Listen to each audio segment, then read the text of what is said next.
Hey everybody, today's a real simple one. We're going to be doing wiper blades on a Fiat 500 Abarth. I went with Bosch brand. Part numbers are 24A and 13A. Different brands are going to have different numbers, obviously.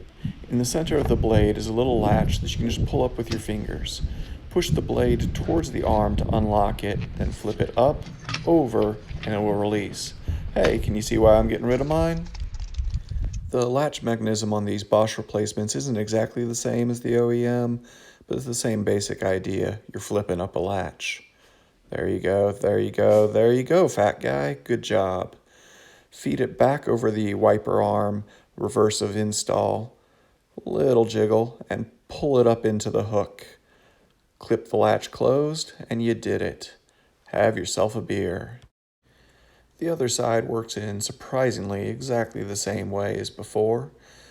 Get it over there, clip it in, and lock it down. Hey, thanks for watching. I hope this was helpful.